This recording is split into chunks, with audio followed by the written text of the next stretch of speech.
Carolyn Crozier. I happen to be doing a little research tonight and happened on Valley Fever and found a video I made included in the bunch. Many times viewed, and I had no idea. I never looked back at it. It was to explain to other people what the hell I was talking about. Because I lived in Florida for years, and I hated this fucking place, and I wanted to move someplace else, and I picked Arizona. Never been there. Didn't know anybody from there. But I went there, and I started over. Well, on June 5th, 2003, I came down with Valley Fever. But they didn't know what it was. I started off immediately having chills. I know I was running a fever. I was weak. By Wednesday, my temperature was 103.8. By Saturday, it was worse, I knew. By Sunday, I couldn't breathe. I was in pain. I went to the hospital, ER, bam, I was in a bed, and I asked, can I get some for pain? The nurse says, honey, I think they're going to give you anything you want. So am I going to die? She goes, we don't know. That's when I heard my temperature was up to 106.3. They threw me in ER. They abused me. ICU. They abused me. They kept me in there. They would give me water, food. They put me in a chair. I got bed sores. Those idiots at Phoenix Baptist Hospital in Phoenix, Arizona. Anyway, they finally kicked me out of the hospital. But I'm still having problems. So my mom has checked me for a chest x-ray to see a new pulmonologist, Dr. Yonan Abdullah. And while I'm waiting, it's taking forever. There's a huge room of people waiting for x-rays. But everybody just finally came to the conclusion that something was horribly wrong with me. And every single person said, take her first. Please, take her. We all in this whole room say, take her first. And they're like, really? And everybody goes, yep. So they did. Well, I took my happy ass to the pulmonologist that day, and he took one look at that x-ray and said, oh, get your ass in the hospital now. I'm like, what? No way am I going back in any hospital. He said, trust me. I will take care of you. This is Maryville Hospital in Peoria. I will not let them hurt you. Okay? Luckily they knew I'm bed ready. He said, you go home, get ready. As they call, you leave. Luckily I had just enough time to get my shit together before I had to be there. Anyway, they still had no idea what was wrong with me. I had had lung surgery to remove chest tube. They drained tons of fluid. I've been doing all sorts of bullshit. Diagnosed what was wrong with me and turned out to be right. My father, G. Richard Crozier from upstate New York, native New Yorker, never even set foot in Arizona before, said, I think Karen's got coccidiomycosis. And everybody's like, what in the hell is that? And he said, it's a term for valley fever. What the hell is that? And he said, the treatment for it is sulfur. And I'm like, what? No way, Dad. I know my dad knows a lot about a lot, but I know a lot about medicine. I don't remember him studying medicine. So I'm like, Dad, if I take sulfur, and he made them for me, he took sulfur and he put in capsules for me to take. I said, I'm not taking that, it'll kill me. But you know what? My dad died last year, so I can't talk to him about it. But I think that my dad might have had something there.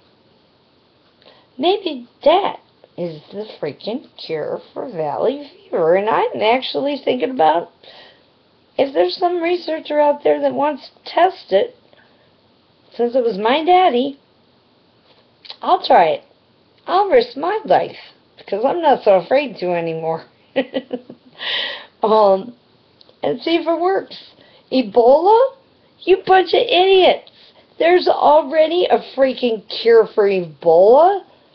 And Canada came up with it, trying to treat a stomach problem, threw an Ebola thing into it, bam, had a virus that cured all the monkeys of Ebola 100% of the time.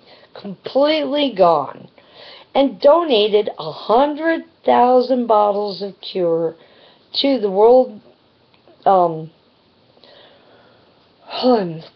just so overwhelmed, the World Federal Health Commission or whatever, so that they would have this cure. But it's never been in trials. Here we are having an Ebola outbreak, which I knew without looking on the internet, because I don't watch TV either, that it was in Texas, but I didn't know it was just one person, plus 2 nurses that had treated them. And now I find out a case in I heard from my friend that there's a case in Florida as of yesterday. That's not on the news yet. Watch it be on tomorrow's news, though. Okay, I found out about this doctor yesterday that came back from treating people in Africa from Ebola, and rather than go through typical precautions, this idiot gets to ride on the subway, ride in a cab, go bowling in New York. Were they retarded? That's what scared me about the whole Ebola outbreak, was I didn't know there was a cure yet. I thought there was, but I couldn't prove it. There is, but there's still before they even recognize that there is a cure, they're letting these idiots spread it. By the time they test the cure and all that, it may be too late. My mathematical calculations say, though, that there's going to be just enough viruses, or treatments, for just enough number of people who have the virus and are alive.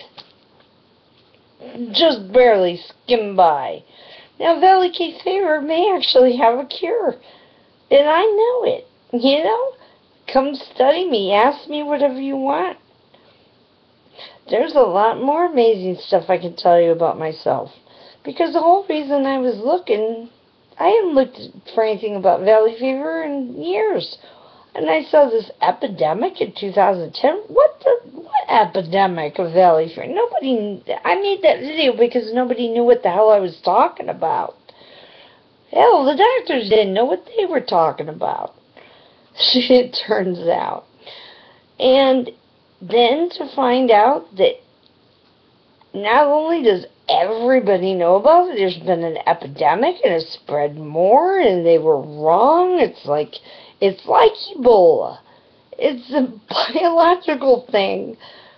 I know who put it there in the desert. Not the government this time. Don't think so. Nope. Not 100 years ago. Who could have? Aliens could have. If you believe in aliens like I know for a fact there are, I know lots of things that nobody else knows. That's going to change the course of history.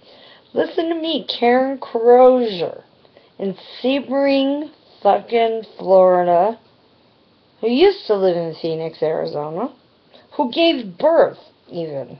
Okay.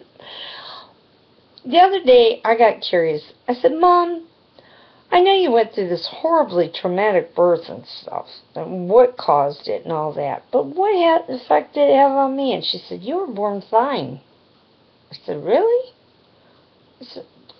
And I started asking her stuff. She's like, go look it up on the internet. Of course, because she's a bitch. So I go look it up, and I had a hell of a time finding any case like mine. And now I know why. And had it confirmed by my pulmonologist on Monday. And I can't figure out why he ain't calling every damn person on the planet to tell them about me. I should not be here, I always felt like. Me and my son, they said, we shouldn't exist. We aren't supposed to be here. We don't exist. Now I know why.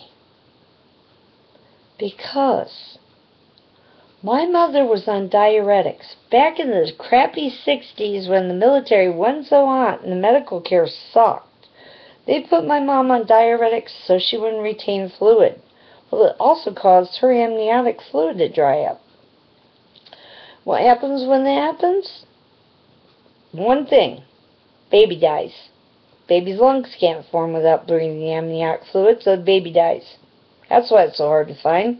There's no cure. Nobody's ever survived. So why even research it? You know, it's an impossibility. Well, guess what, people? It's not. My doctor said, yes, I'm the only person in the history of the civilization of mankind to have ever been born without amniotic fluid and survived. Yes, I'm a miracle. And then goes back to treating patients. Then I called my pulmonologist out in Arizona, Dr. Abdullah Yonan, to leave him a message. When I didn't hear back from him, I thought, that's really weird. But if there's been a major outbreak, and they said that this outbreak caused the records for Valley Fever to get all screwed up, so they were searching for people, and finally a guy wrote a book about it, and they were so thrilled they have this book to finally have some kind of understanding because of the records being destroyed and shit. Well, guess what? I'm here. I can tell you anything you want to know about Valley Fever, including the cure, which, if there is a researcher out there, since my daddy came up with the diagnosis and was right, my daddy came up with this bizarre cure that I've never heard of before, I will try the cure. I will risk my life. That's funny. You'll find out why. And take the sulfur and see if that don't cure Valley Fever. Bet it does. Bet it does, because everything I believe in happens. Everything. Plus more. I thought it was just amazing when I had that stupid head trauma and they didn't treat it. I had a spinal cord injury diagnosed by my chiropractor, and it's still there.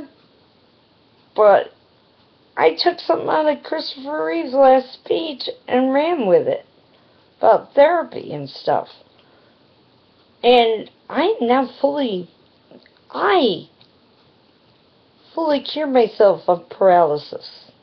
I have no more paralysis, but spinal cord injury's there. I got the cure for spinal cord injuries. I know how to fix yourself. Maybe you have to do it right away to make it work, but if you do what I did, you too will recover from spinal cord injuries. And the ironic thing is that I can look at a picture. I'll explain more about me in pictures later, but the first time I looked at Christopher Reeve in the 70s on People, first time I ever saw him, I fell in love with him and knew I had found my soulmate. I about died when he died. And look what happens. He dies. I get cured. I get paralyzed. So his speech helped me to help come up with the cure for paralysis. Bingo! I just donated to the Reeve Foundation like last week. This week, no need to anymore. Really, I mean, yeah, throw your money in. Throw it. Because I got the cure, you know. Well, it has nothing to do with stem cells either. Maybe that's a possibility, but,